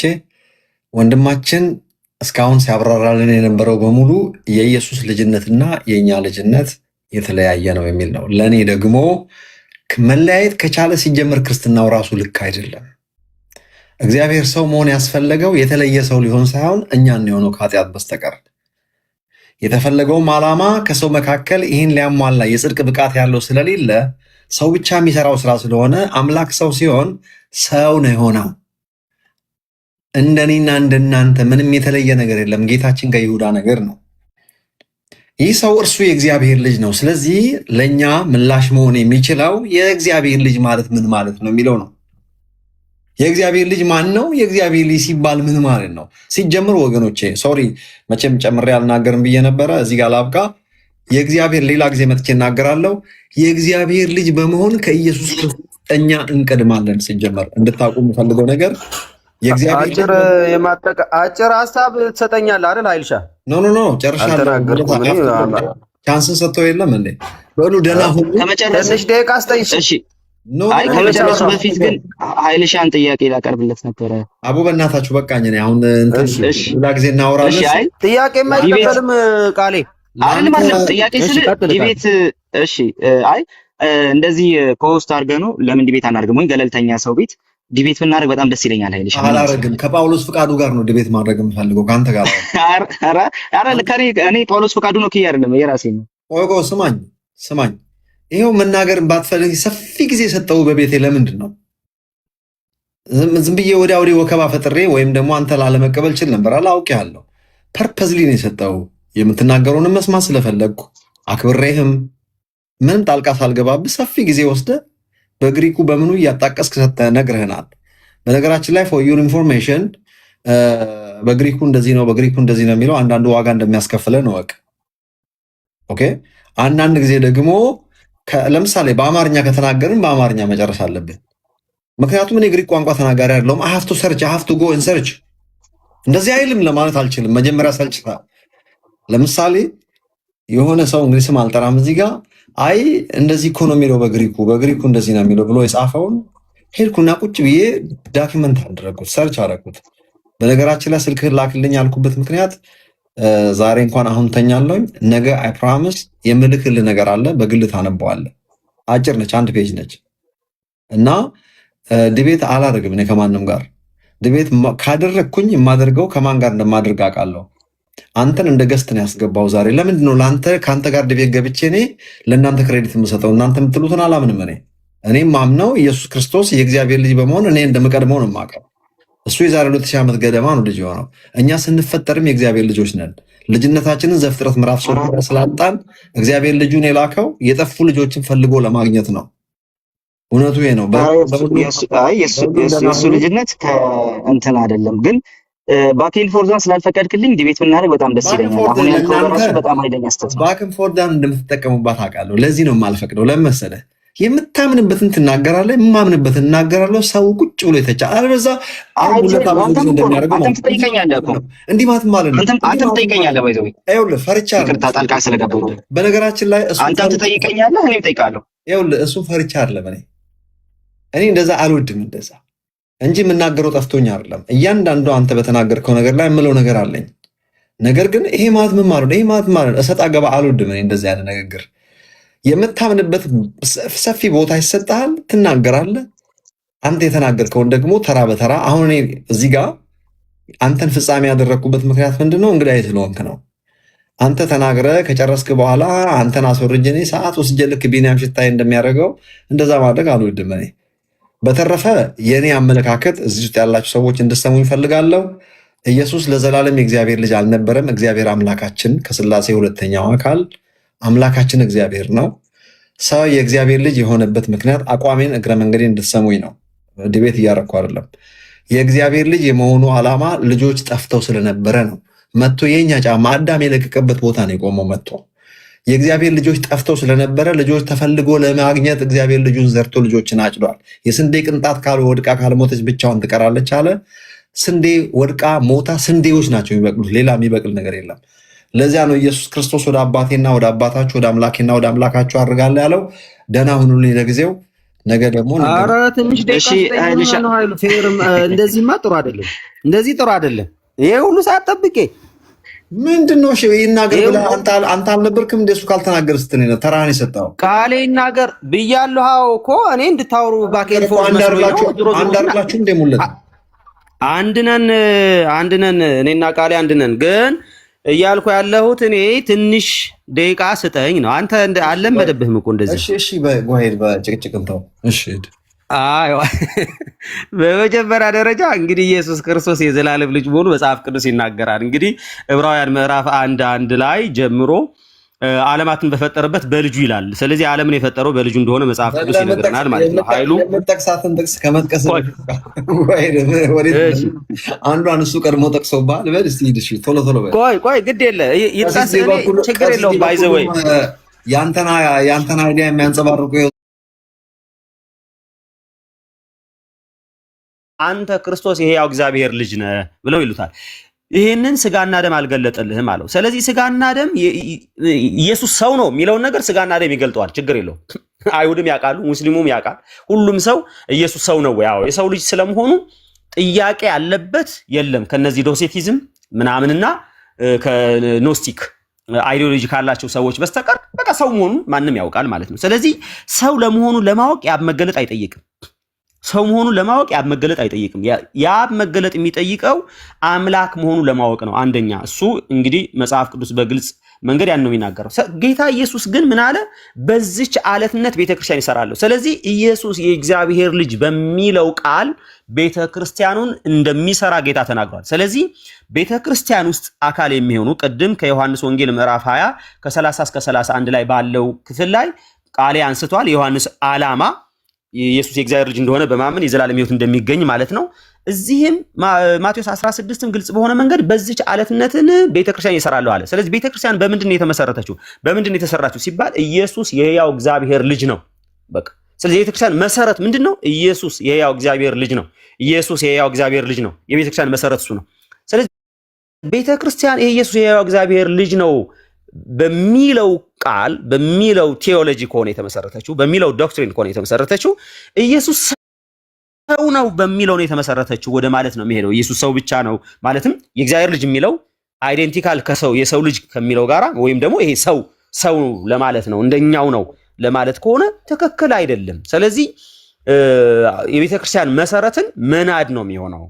በሐዋርያትና በነቢያት መሰረት ላይ ታነጻችኋል ብሎ የሚናገረው ወይ ደግሞ እንደ ብላተኛ ናጺ መሰረትን መሰረትኩ ብሎ አንደኛ ቆሮንቶስ ምዕራፍ 3 ላይ በግልጽ ጳውሎስ እንደሚናገረው ምን አይነት መሰረት ነው የመሰረተው ቢባል ጳውሎስ ኢየሱስ ክርስቶስ የሕያው እግዚአብሔር ልጅ ነው የሚለው ነው። ስለዚህ ኢየሱስ ክርስቶስ የሕያው እግዚአብሔር ልጅ መሆኑን ማመን ማለት ሰው ነው እንደኛ ነው ብሎ ማመን ነው ከተባለ ኢየሱስ እንደኛ ነው ብሎ ያመኑ ሙስሊሞች ይድናሉ ማለት ነው። ኢየሱስ እንደኛ ነው ብሎ ያመኑ ሌሎች አካላት ይድናሉ ማለት ነው። ምክንያቱም ኢየሱስ የእግዚአብሔር ልጅ ነው። በቃ ስለዚህ ከኛ እንደ አንዱ ነው ብሎ ማመን። ስለዚህ ኢየሱስ የእግዚአብሔር ልጅ ነው ከኛ እንደ አንዱ ነው ብሎ ማመን ሳይሆን የሚያድነው ኢየሱስ የእግዚአብሔር ልጅ ነው ከስላሴ አካላት መካከል አንዱ ነው ብሎ ማመን ነው እንጂ ነው ወልድ ብለን ነው ምናምነው። ስለዚህ ሌላኛው በአብ በወልድ መንፈስ ቅዱስ ማጥምቁ አለ። አብ አምላክ መሆኑ ግልጽ ነው። መንፈስ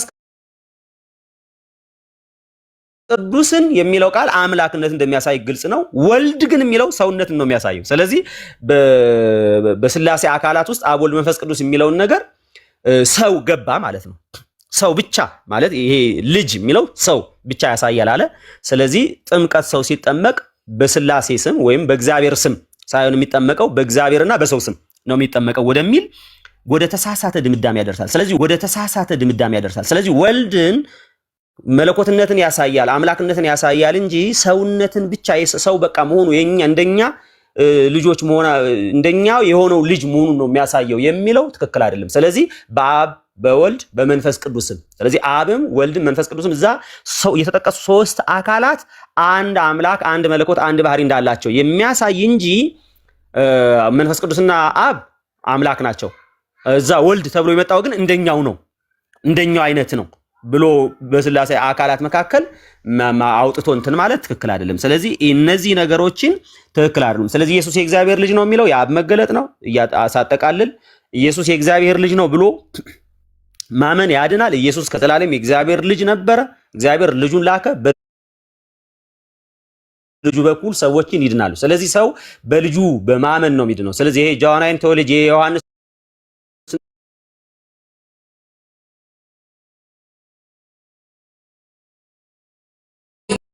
ባል ይበቃል ብዬ አላምንም። እኔ ኃይልሻ ቴንኪው ተባረክ በሉ። አሁን እንደመጣችሁ እንዳመጣጣችሁ ልክ ብላችሁ ብትወጡልኝስ ደስ ይላችኋል?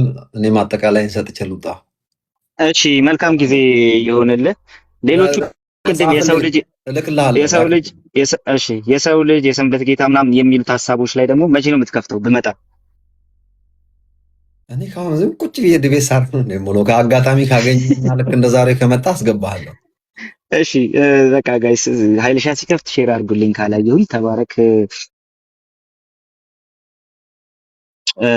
እጽፍላለሁ። እሺ ተባረኩ። ኦልራይት ሙለት አሁን ቤቴን ለቀህ ትወጣለህ? በጣም ይቅርታ። ኦልራይት ጋይስ ቴንክ ዩ ሶ ማች በጣም ነው የማመሰግነው። ያለኝን አቋም የራሴን አቋም ሼር አድርጋችሁ ነው የምወጣው። የልጆቹን እዚህ ጋር አውቅቻለሁ። የማምነውን ብቻ ነው የምነግራችሁ፣ የእነሱን ሳይሆን የራሴን አቋም ነው የምነግራችሁ። ሲጀመር አብ ወልድ መንፈስ ቅዱስ የሚለው መጠሪያ የዘላለም የእግዚአብሔር መጠሪያ አይደለም። ብዙዎች የሚመስላቸው አብ ወልድ መንፈስ ቅዱስ የሚለው የዘላለማዊ የስላሴ መጠሪያ ስም ነው የሚመስላቸው። የሬደምሽን ቋንቋ ነው። ኦኬ አብ በግዕዝ ቋንቋ ነው። አብም ግዕዝ ነው፣ ወልድም ግዕዝ ነው፣ መንፈስ ቅዱስም ግዕዝ ነው። ወደ አማርኛ ከቀየራችሁት አባት ልጅና ቅዱስ መንፈስ ይሆናል። መንፈስ ቅዱስ ካደረጋችሁ የግዕዝ አቀማመጥ የግራመር አጣጣሉ እንደ አማርኛ አይደለም። ናውን አጀክቲቭ ይቀድማል። ቅዱስ መንፈስ ነው የሚሆነው በአማርኛ። በግዕዝ ደግሞ ናውኑ ነው የሚቀድመው፣ እንደ ትግርኛ ነው። ስለዚህ ይሄንን ወደ አማርኛ ስታመጡት አሁን በነገርኳችሁ መሰረት ነው የሚሆነው።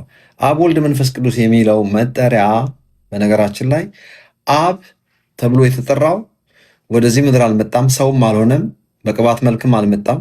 ባለበት በማንነቱ ያለው ከስላሴ አካል የመጀመሪያው አባት የመባሉ ዓላማ አባት መገኛ ነው፣ ፊገር ነው፣ ሬፈረንስ ነው። በገዛ ፈቃዱ መለኮት ሆኖ ሳለ እግዚአብሔር ሆኖ ሳለ ከስላሴ ከአብ የሚተካከል መንፈስ የሆነው እግዚአብሔር ዓለማትን ለመፍጠር እግዚአብሔር ቃል በሚል ስያሜ መጥቶ ዓለማትን የፈጠረው እርሱ አሁን ሰው መሆን የሚጠይቅ ፕሮጀክት መጣ። ሰውን ያጠፋው ሰው ነው መመለስ ያለበት። የፍትህ ጥያቄ ምላሽ መስጠት ያለበት ሰው ነው። በዚህ አጋጣሚ ሰው ሆኖ መጣ። ከቅድስት ድንግል ማርያም ተወለደ። ሲወለድ መልአኩ ምን አለ? ከአንቺ የሚወለደው እሱ የልዑል አምላክ ልጅ ይባላል። ከዛሬ ጀምሮ ነው የልዑል አምላክ ልጅ የሚባለው። ለምን? ሰው ነውና። በመሰረቱ ሰው ነው፣ የእግዚአብሔር ልጅ። እወቁ ይሄንን። አንዳንድ ጊዜ መላእክትም የእግዚአብሔር ልጆች የተባሉበት ቦታ አለ። እስራኤልም እንደ እግዚአብሔር ልጅ የተጠሩበት ቦታ አለ። ኦፍኮርስ የእግዚአብሔር ልጆች ናቸው፣ ነገር ግን የተስፋ ቃል ልጆች ናቸው። መላእክትም የእግዚአብሔር ልጆች የተባሉበት አክቹዋል ልጆች ስለሆኑ ሳይሆን ልጅነት በመሰረቱ ስለ ኢንቲሜሲ ነው የሚያወራው። ሃው ኢንቲሜትስ ቱ ዘ ሎርድ። ስለዚህ አብ ወልድ መንፈስ ቅዱስ የሚለው የዘላለማዊ መጠሪያ አይደለም። ወልድ የሚለው ስለ ሰው ነው የሚያወራው፣ ስለ እግዚአብሔር አያወራም። አሁን ስለ ሰው ስናወራ ኢየሱስን ሰው ስናደርገው መለኮታዊ ባህሪውን ክደን አይደለም። እግዚአብሔር ሰው ሆኖ ነው ያደረገውን ነገር ሁሉ ያደረገው። ነገር ግን ይህን ስራ ለመስራት ሰው መሆንን ስለሚጠይቅ አምላክ ሰው ሆኖ ነው። የሶስቱንም ህልውና እናያለን። የሥላሴን ህልውና ከዘፍጥረት እስከ ዮሐንስ ራእይ እናያለን። ነገር ግን አሁን እሱ አለም ጥያቄው ሰው ሆኖ የመጣው ማንነት ለመጀመሪያ ጊዜ ከድንግል ማርያም ሲወለድ የእግዚአብሔር ልጅ የተባለው ኢየሱስ ለዘላለም የእግዚአብሔር ልጅ የሚሆንበት ምክንያቱ ምንድነው? ሲጀመር በአንድ ፊት በሥላሴ መካከል መበላለጥ መተናነስ የለም ባልንበት አፋችን ትንሽ ቆይተን ደግሞ አንደኛው የአንደኛው አባት ነው፣ አንደኛው የአንደኛው ልጅ ነው ስንል ምን ማለታችን ነው? መጽሐፍ ቅዱስ እኮ ግልጽ ሲናገር የልዑል አምላክ ልጅ ይባላል። ከአንቺ የሚወለደው የምትወልጂው አሁን የሚወለደው የልዑል አምላክ ልጅ ይባላል።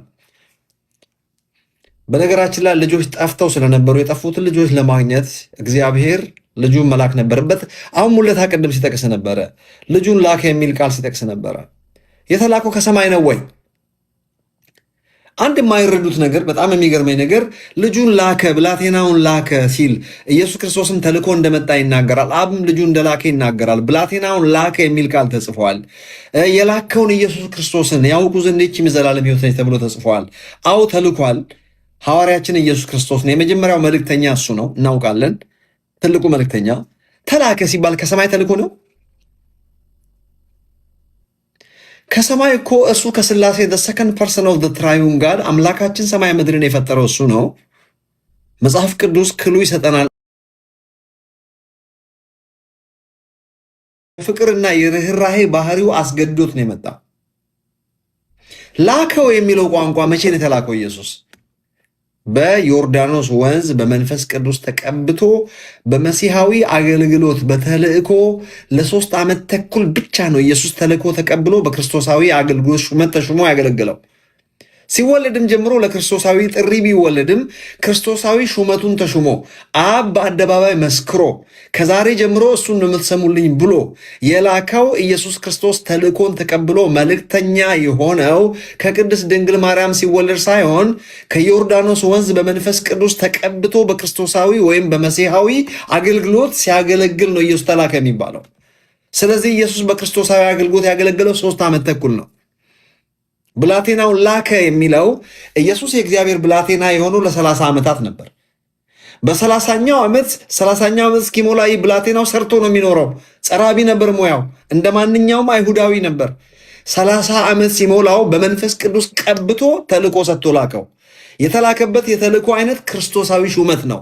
ይህ ሹመት ከዛ በፊትም አልነበረም፣ ከዛ በኋላም አልነበረም። ብቸኛና ዩኒክ የሆነ ሹመት ነው። ዓለምን የሚታደግበት ኦፊስ ነው። ዓለምን የሚታደግበት ሹመት ነው። ቅባት ነው። የተቀባው ደግሞ ሰው ነው። ማን ይባላል? ኢየሱስ ይባላል። ፍጹም አምላክ ፍጹም ሰው ብለን የምንጠራው መለኮት ሰው የሆነበት ቃልም ስጋ የሆነበት ይህንን ሰው ቀባና ቀብቶ መሲሐዊ አገልግሎት ያገለግል ዘንድ ሰጠ። 3 ዓመት ተኩል አገለገለ፣ ተላከ ማለት ነው። ብላቴናውን ሰጠ የሚል ቃል ስታነቡ ደግሞ በመስቀል ላይ እንዲሞት አሳልፎ የሰጠውን ለ3 ቀን ብቻ ሙሱ ደግሞ የእግዚአብሔር ልጅ በመሆን ከሰውና ከኢየሱስ ክርስቶስ ማን ይቀድማል ብትባሉ ማን ይቀድማል? በነገራችን ላይ ማን ይቀድማል? የእግዚአብሔር ልጅ በመሆን ከአንተና ከኢየሱስ አንተን የምትቀድመው። እሱ የእግዚአብሔር ልጅ አልነበረም፣ ራሱ እግዚአብሔር ነው። ለመጀመሪያ ጊዜ የእግዚአብሔር ልጅ መሆን ያስፈለገውም አንተን የእግዚአብሔር ልጅ ሆነ ጠፍታ የነበርከውን ልጁን ፈልጎ ለማግኘት ልጁን ዘርቶ ልጆች ለማጨድ ነው። ለዚህ ማረጋገጫ ኢየሱስን ማየት እንፈልጋለን ብሎ ለጠየቁት የስንዴ ቅንጣት ወድቃ ካለሞተች ብቻዋን ትቀራለች ሲል እኔ ዘራና ልጆች ይበቅላሉ ነው። በቃ ከሙታን በተነሳ ጊዜ አንድ ቃል የተናገረው ቃል በቃል ምን እንዳለ ታውቃላችሁ? ወደ አባቴና ወደ አባታችሁ ወደ አምላኬና ወደ አምላካችሁ አድርጋለሁ ብለሽ ንገሪያቸው። ምንድነው ልዩነቱ?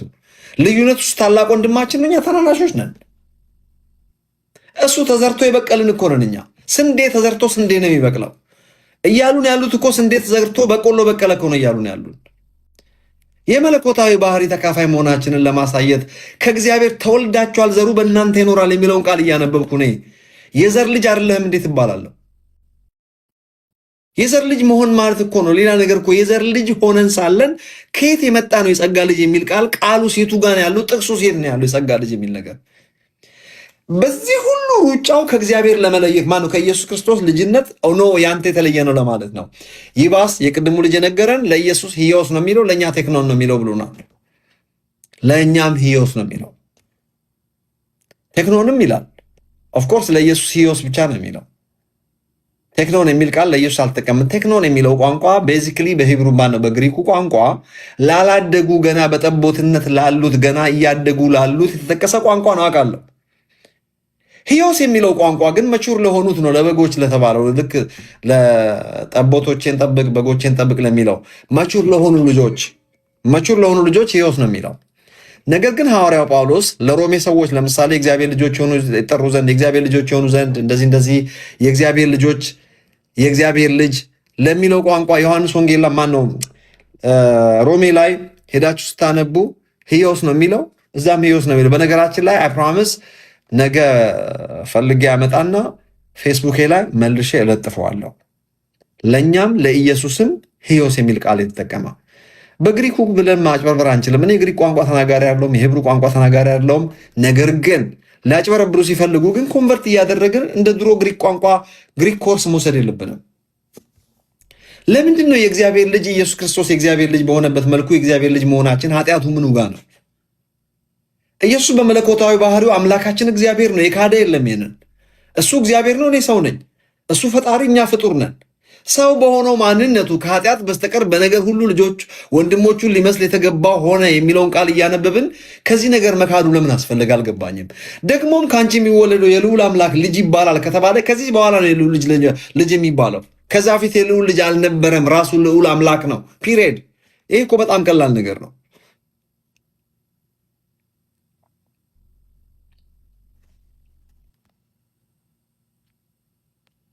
ማነው የሆነ ሰው ነገር ጽፎ ነበረ አመለጠኝ። አባት ብላ ማነው የልጅነት መንፈስ ጠቀበላችሁ እንጂ ይባር። ይሄንኑ የግሪክ ቱል ያላችሁ ሰዎች ካላችሁ ኮንቨርት አድርጋችሁ እዩት። ይሄን ክፍል በግሪኩ ጠይቁት። ሕያውስ የሚል ቃል ታገኛላችሁ። ማት ቦታ ነው ያለው። እኔ ነገ ለጥፍላችኋለሁ እንዳለ ዳኪመንት ሊሆነው ለልጁም ልክለታለሁ። በተረፈ ኢየሱስ ክርስቶስ እንደ እግዚአብሔር ልጅ ያለውን በሙሉ እኛም ማለት እንችላለን። ማስታረቅ በእሱ ነበረ። ሞቶ ከተነሳ በኋላ ማስታረቅን በእኛ ኑሯል። እሱ እግዚአብሔርን አባቴ ብሎ መጥራት የሚችል ብቸኛ ሰው ነበር። አንድያ ልጅ ነው፣ ምክንያቱም ሌሎቻችን ሞተናል። ሞቶ ከተነሳ በኋላ አስቀድሞ ያወቃቸው እነሱ የልጁን መልክ እንዲመስሉ እነሱን ደግሞ ጠራቸው፣ የጠራቸውን አጸደቃቸው፣ ያጸደቃቸውን አከበራቸው። የልጁን መልክ እንድንመስል የሚለው ቋንቋ ልጁን ዘርቶ ልጆችን አጭዶ ነው። ፒሪየድ። ይህንን ማምነው ነኝ። አብ ወልድ መንፈስ ቅዱስ የሚለው መጠሪያ የሪደምሽን ቋንቋ እንጂ ዘላለማዊ የሥላሴ መጠሪያ አይደለም። አባት ልጅና ቅዱስ መንፈስ ማለት ነው። መንፈስ ቅዱስ እግዚአብሔር ሆኖ ሳለ ምንም ማድረግ እንደማይችል ራሱን ሊሚት አድርጎ በቅባት መልክ ነው የመጣው። አንድ ነገር ኑፋቄ ነው ሲባል ኑፋቄ ነው ያልክበት ምክንያት ምንድን ነው የሚለውን ነገር ሰውን አጥርታችሁ ሳሰሙ መናፍቅ ነው፣ ኑፋቄ ነው፣ ካጋንንት ነው፣ ከጥልቁ ነው ምናምን ብዙ አይሰራም። ጥሩ አይደለም ብዬ ነው ማምነው። እንደዛ አይነት ነገር መጀመሪያ ኑፋቄው በደንብ መሰማት አለበት። ሰምተዋቸው ነው ያወገዟቸውና ደብዳቤ ተለዋውጠው ምናምን አይደል? ቄርሎስና ንስጥሮስ ደብዳቤ ተለዋውጠው ምናምን አይደል? ከብዙ ሙከራ በኋላ ነው ውግዘቱ የሚመጣው ማለት። ግን ደግሞ አንዳንድ ጊዜ በቃ ጀስት እንዲህ አይታ ነው በራሱ ነው ይሄኛው ኑፋቄ ነው ብለን ደምድመን መጀመሪያ ያለብን ነገር ደግሞ አለ። አንዱ እንደዚህ አይነቱ ነገር ነው። በቃ ልጅነቱ የኔ ይቀድማል ከኢየሱስ ልጅነት ካላችሁ ከዚህ በላይ ምን ትጠብቃላችሁ? ምንድነው የምትጠብቁት? ከዚህ በላይ ምንድነው? ከዚህ በላይ ሊኖር የሚችል ኑፋቄ ምንድነው? ምንም ነገር የለም። ስለዚህ እንደነዚህ አይነት ነገሮችን you have to be serious. that's why በቃ ሄሬሲን መቋቋም የሌለብን ሄሬሲን መታገስ የሌለብን መናፍቃን ስለ ኢየሱስ ሲዘምሩ አብረናቸው ዘምረን ከዛ በኋላ ስለ ኢየሱስ ማውራት ሲጀመር አንተ እዚች ጋርማ ተሳስተሃል ምናምን ተባብለን የምንለያይ ሰዎች አለመሆናችንን ማወቅ ያለብን እዚህ ጋር። ኦኬ በቃ መናፍቅ መናፍቅ ነው፣ ኑፋቄ ኑፋቄ። ስለዚህ ከዚህ ሰው ጋር ስፒሪቹዋሊ ምንም አይነት ህብረት ነው የማይደረገው አይደል? በቃ እንደዛ ሰው አሉ። ከኦሪጂነስ ወዳጅ አለኝ ታውቁታላችሁ፣ ያዲ ሙስሊም ወዳጆች አሉ እዚሁ ቲክቶክ ላይ ያሉ ሻይ ቡና ምናምን ትላላችሁ። ግን በቃ ክርስትና ደግሞ ሌላ ጉዳይ። ኦኬ ክርስትና ሌላ ጉዳይ። ሶ ከክርስትና አንጻር የሚነገሩ ነገሮች ጥንቃቄ ይፈልጋሉ። በቃ ከሌ ነገረ ክርስቶስ ላይ ስቶም ወንድሜ ነው አይባልም። እንደዛ አይባልም። ነገረ ክርስቶስ ላይ ስቶም በቃ እሱ ጋር ተቻችለን እንኖራለን የሚባል ነገር ነው። በቃ ነገረ ክርስቶስ ላይ ከሳተ ሁሉንም ነገር ስቷል። ስላሴን ስቷል። ነገረ ድነት ምንም ያልሳተው ነገር የለውም። ባጭሩ ምንም ያልሳተው ነገር የለውም። ተደጋጋሚ ሌሎች ነገሮች ሲነሱ ነበር አብረው እነሱን ነገሮች ብለን እየነካከናቸው እናልፋለን። ማርቆስ ምዕራፍ 2 ላይ ምናምን እየተነሱ የነበሩ ነገሮች ነበር። ሶ እነዛ ነገሮችም ዝም ብለን አንስተን እንደሚሄድ ነው። አሁን ጥያቄዎች ካሉ ዝም ብለን አስተናግደን እንጨርሳለን። ክሪስቶሎጂ ትምህርታችን ይቀጥላል። ዛሬ ሌሎች ወንድሞችም ትምህርት ያላቸው አይመስለኝም። ጊዜ ካለኝ ዛሬም እንቀጥላለን ነገረ ክርስቶስን ማለት ነው። ዛሬና ነገ እንቀጥለዋለን ነገረ ክርስቶስን ፈጠን ብለን መጨረስ ስላለብን ማለት ነው።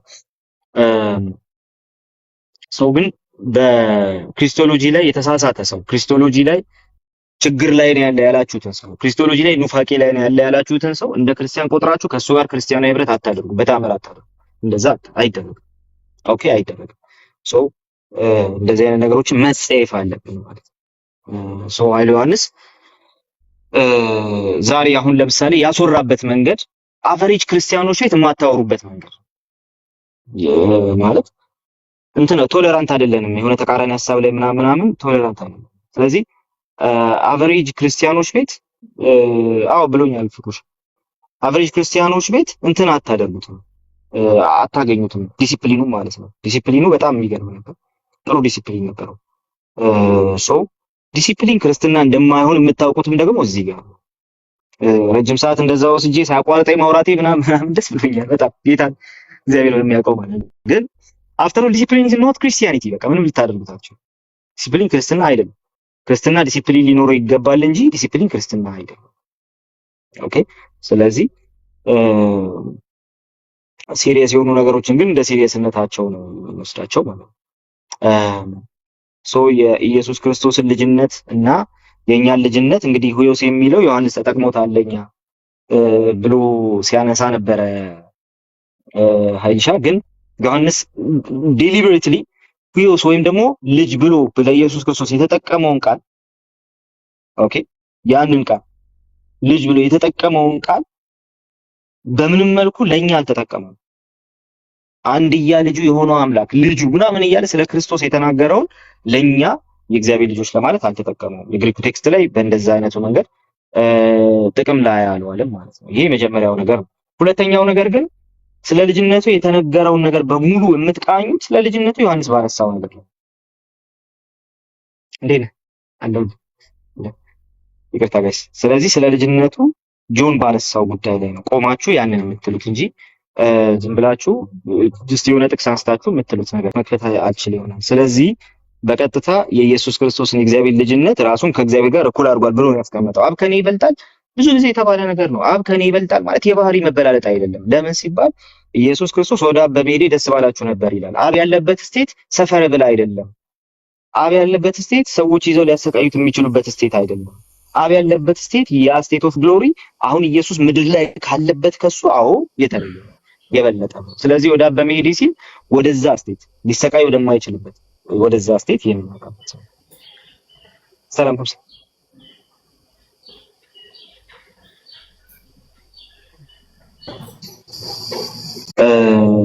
አንድ የማርቆስ ወንጌል ማብራሪያው ላይ ሰን ኦፍ ማን የሚለውን የሰንበት ጌታ የሰው ልጅ የሰንበት ጌታ የሚለውን ሐሳብ ይዞ አንድ ሰው ሮበርት ስቴን የተባለ ሰው የጻፈውን ልንገራችሁ ላንብብላችሁ። ስራ ቦታ ላይ ሆኜ ስለሆነ የማወራው ካሜራውን መክፈት አልችልም። So እንደዚህ ይላል it is uncertain how Mark's Christian readers would have understood this argument, but it is quite possible that they believed that Jesus, the Son of Man, would one day return. የሰው ልጅ ኢየሱስ and on that day every knee would bow before him and confess he is the Lord.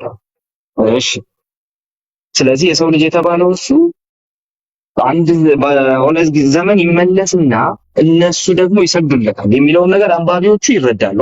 that he would reign ይገዛል and that already now God had pulled out all things under his feet ሁሉም በእግሮቹ በታች ያደርግለታል የሚለውን ነገር ስለ ሰው ልጅ እንደሆነ ያምናሉ።